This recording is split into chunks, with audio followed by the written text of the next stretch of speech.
And hello, hello. Day 7 of VEDA 2020.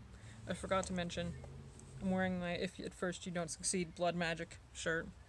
I rarely get to wear this because this is not a shirt that would be allowed at my work. Fucking hell. Okay, so after. I guess I'll go after this one. Uh, I've got a bunch of little micro questions in here.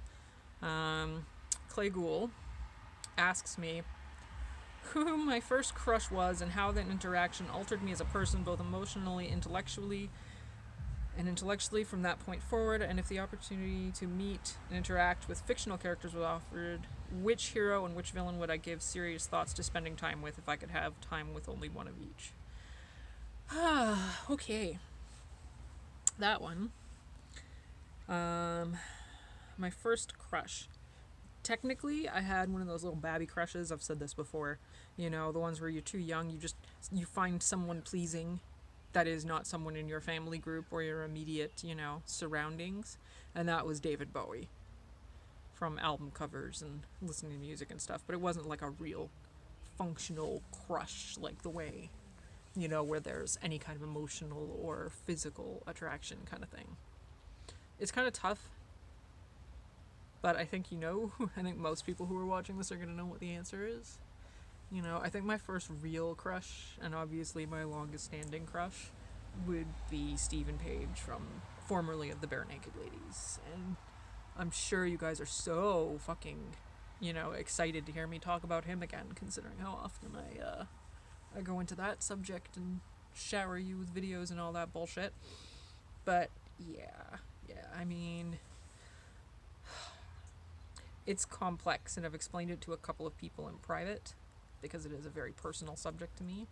Um, because there's a lot of things tied up into that are outside of the crush, like the fact that Bare Naked Ladies was among a few core bands that kind of pulled me out of doing something very stupid to myself, and listening to them and like Metallica and like Green Day back like in the really old days before they actually had a real record deal kind of thing.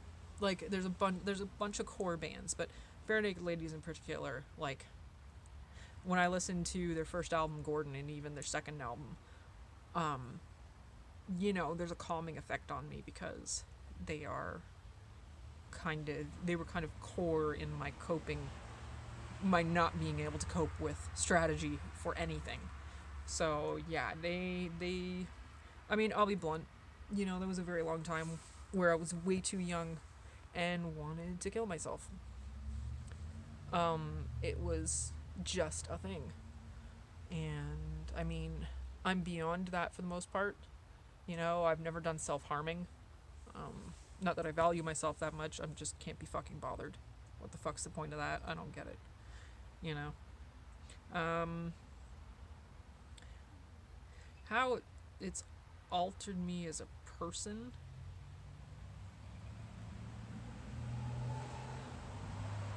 Well, obviously now I'm kind of using that crush to drive myself forward to go out and do more things in spite of my anxiety and my depression, doing everything in their power to make me the cranky, bitchy, murder hobo, hermit crab that you all know and tolerate. But I don't know. That one's complicated.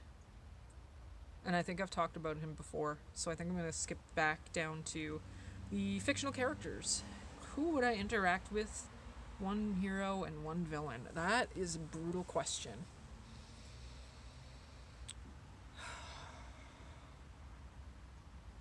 I didn't think about this beforehand. I should have.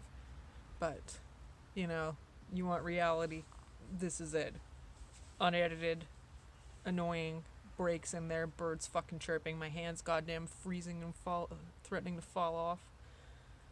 Um, it's a really complicated question because there are so many people I like fictional wise.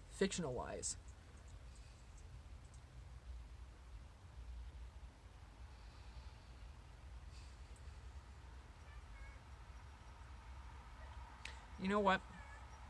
I was gonna sit here and wing it, But I'm gonna be honest. I want to give that's another question that I actually really kind of want to give more thought to and give you a more eloquent response, as opposed to me off the cuff lolling and giving answers that are functionally correct but could be explored deeper.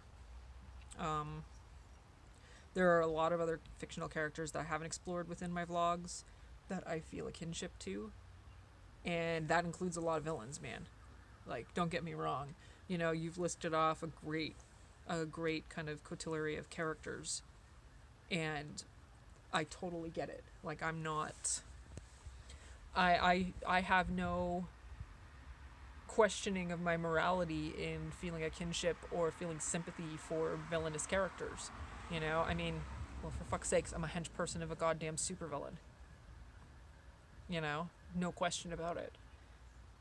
You know, I'm honestly, like I said, I may lean a bit on the sociopath kind of territory. So, you know, my morals are pretty core and standard, but they kind of lean. They do lean, and there are some times where I can make stone cold dead choices that would make other people quail and cry and fuss and have a moral quandary about, where I can just do it because it's the logical choice. It's the only choice to me. And emotional attachment or sentiment be damned. So I really actually do want to try and give that the attention it deserves. So I hope you don't find that's a cop-out, because it's not. I really do. I really kind of want to explore it within myself and give you an answer that's worthy of the question. I can hear my sister giggling outside the fucking door. She's probably looking at me right now. Or listening. Whatever. Thank you for your questions and your suggestions. Please keep them coming. I haven't been mentioning that in the videos. Bad. Yeah, keep any comments, questions, concerns. Questions can be about anything. If you're a part of one of my communities, please, I mean, if there's something you've ever wanted to ask me about myself, about my fandoms, about my convention life, about celebrity stories, you know, let me know. Give me something to work with in the comments. You know, Clay's doing a good job, and so's Kara, but and everybody that's commented so far. But I don't want to leave it on their heads alone. And god damn it, Lemon, yes, I will make a video on tea at some point, but probably closer to the end when I'm running out of ideas. I still have a couple of things that I'm probably going to explore, but yeah. Anyway, I'm going to leave this where it is right now because I'm rambling and it's not really going anywhere. So have a good night. Be safe. Stay the fucking doors. Be good to each other.